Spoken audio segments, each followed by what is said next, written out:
Jadi statistik ada dua asas dia, iaitu yang pertama ialah kita pakai kuantitatif. Kuantitatif ni senang cerita dia adalah numerical. Kuantitatif ini mesti menggunakan instrumen. Dan dalam PhD, master, automatik kita tak boleh guna satu instrumen sebab kita ada 2-3 pun boleh ubah baru jadi hipotesis. Ya. Artinya setiap satu instrumen tu dia akan menghasilkan satu mengukur satu pun boleh ubah. Kecuali instrumen itu ada banyak pun boleh ubah. Contohnya macam DAS kan. DAS dia ukur stress, anxiety, depression. Jadi automatik kita boleh tengoklah benda tu, ya. Okey. Dan kemudiannya kalau kita nak buat kuantitatif, maka kita kena check pula kita kena buat temu bual. Jadi kalau temu bual, automatik kita akan pakai MVivo, ya, untuk hasil, ataupun kita pakai manual untuk hasilkan tema-tema dalam research kita, ya. Kita kena pastikan benda tu apa yang kita nak buat, ya. Okey, ya. Okey, macam mana nak cari theoretical? Okey, senang saja. Theoretical ni mesti sama dengan kita punya tajuk, ya. Saya cerita sikit dulu masa saya pergi satu defense proposal. Dia dibuat oleh seorang, dia pengarah pusat pemulihan dadah, pengarah pusat pemulihan dadah. Dan di petang proposal dia buat tentang pemulihan dadah, ya, pemulihan dadah. Dia bentang kata saya jadi pengarah pusat pemulihan dadah lama. Saya faham tentang penghuni dadah, saya tahu menekan emosi, saya tahu sebagainya kan. Jadi panel kata satu saja, itu berdasarkan pengalaman, itu emosi awak. Kita tak nak tengok emosi awak. So apa dia punya fakta ataupun empirical research, theoretical yang betul-betul menyokong. So kita kena ingat so dalam tesis PhD dia tak pakai sangat saya rasa, pendapat saya. Nanti awak kena marah je, ya. Dia nak tengok theoretical ataupun literature, ya. Kepada tu dia buat dan keputusan dia defend proposal untuk pemulihan dadah, tapi keputusan dia gagal dan keputusan defend bentang semula. Tahu sebab apa? Sebabnya ialah dia tidak ada satu theoretical untuk pemulihan dadah. Dia menggunakan theoretical Bandura sebagai theoretical utama. Nampak Jadi dia nak buat pemulihan dadah. Jadi theoreticalnya ialah dia ambil theoretical Bandura. Sebab Bandura terkenal, banyak semua suka Bandura. Okey. Jadi pemulihan dadah di matchkan dengan Bandura tak match. Ni dipanggil teori yang salah, theoretical yang salah. Kalau you buat juga ni, kalau sampai PhD, ini major correction ni. Fail you all. Ya. Jadi theoretical mesti sama dengan objektif. Jadi kalau you ambil tentang pemulihan dadah, dia mesti cari tentang teori pemulihan dadah. Teori yang dapat menceritakan apa itu pemulihan dadah, apakah faktor-faktor pemulihan dadah, apakah model dan proses pemulihan dadah yang berkesan.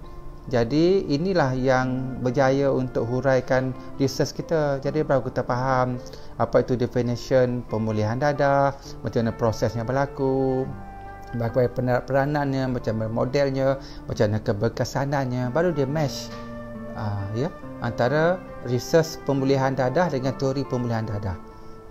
Okey, ini sangat penting.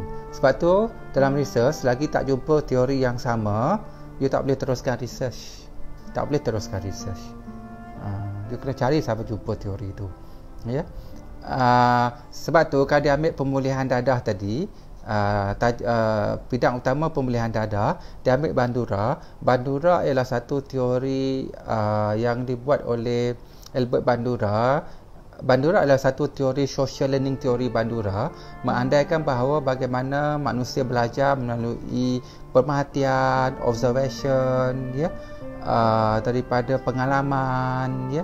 maka akhirnya berlakulah tingkah laku tegal hasil daripada social learning tu.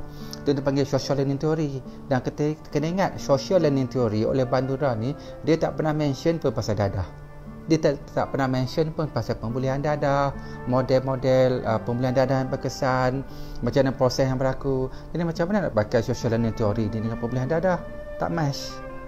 Maka dia adalah major correction. So dia fail. Kesian dia. Dia kata, saya ini dah berbelas-belas tahun jadi pengarah pusat pemulihan dadah. Saya memahami. Jadi dalam PhD akademik, kita tak tengok pengalaman. Untuk dapat kesahan pakar soal selidik, modul boleh. Tapi untuk penulisan tak tengok pengalaman. Dia tengok empirical research. Ya, bagaimana benda itu boleh berlaku. Okey, jelas Nur Hayati Sofiah, itulah caranya kita nak dapatkan theoretical dia, ya. Okey, terima kasih. Penerokaan masalah kekangan dan cadangan, penambahbaikan mata pelajaran RBT kalangan guru, penerokaan masalah kekangan dan cadangan, penambahbaikan mata pelajaran RBT kalangan guru, ya. Okey, tajuk dia nampak okey, tapi macam berterabur sikit. Jadi kena susun balik, ya. Nanti bila pergi theoretical, nanti dia akan dia sebenarnya macam ni lah, Azhar Syahirah. Dalam research PhD master, once you masuk saja pemboleh ubah, benda tu automatik dia akan jadi objektif. Benda tu automatik akan perlu instrumen dan perlu theoretical, ya, dan perlu dihuraikan dapatan dan dihuraikan perbincangan. Masuk saya satu pemboleh ubah. Jadi kalau Ana Syahirah ni, dia ada penerokaan masalah, kekangan, cadangan penambahbaikan, ya, dalam mata pelajaran RBT guru. Okey, jadi dia ada 3 pemboleh ubah, iaitu dia kena ada satu instrumen untuk terokai masalah, satu instrumen untuk mendapatkan data tentang kekangan, satu lagi instrumen tentang cadangan yang berkaitan dengan mata pelajaran RBT dalam kalangan guru dan JU RBT, ya.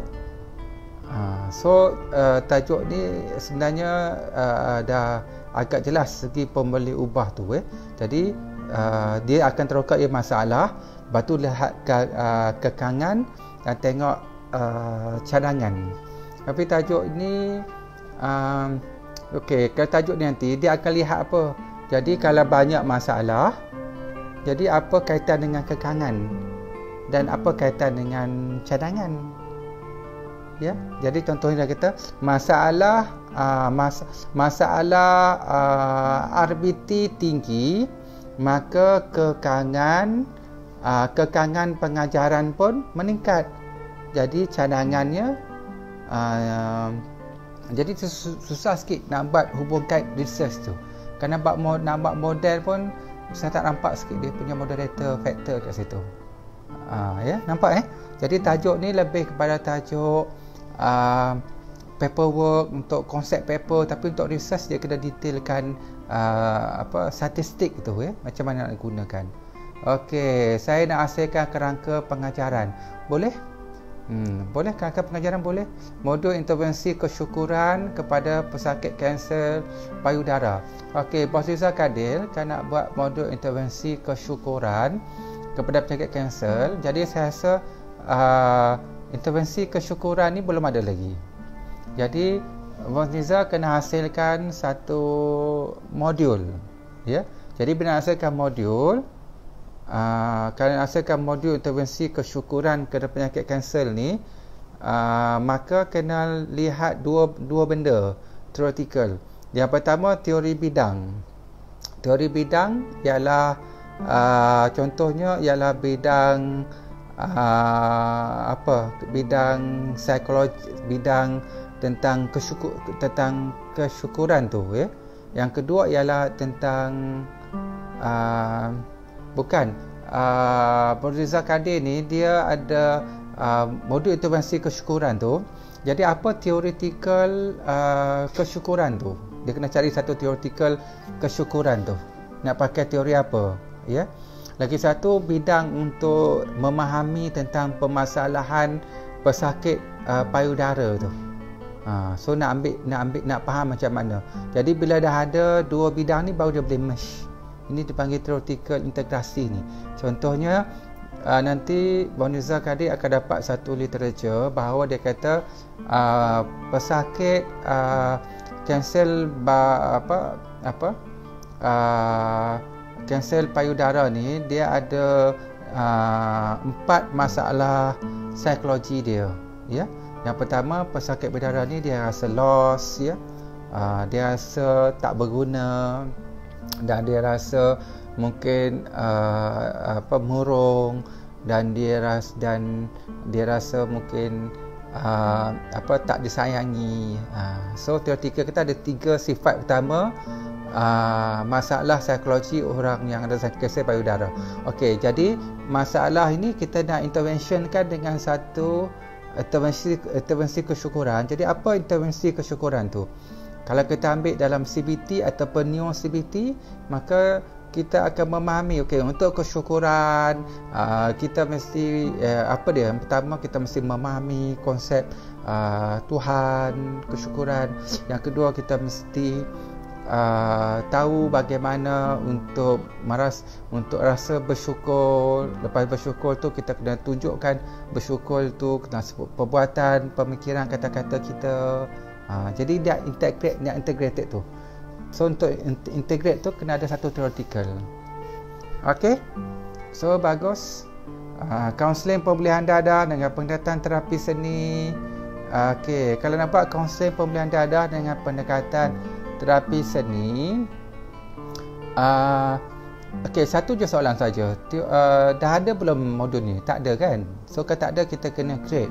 So kalau kita kena create, kita kena ada 2 theoretical. Satu theoretical pemulihan dada, satu theoretical terapi seni. Maka kita combine.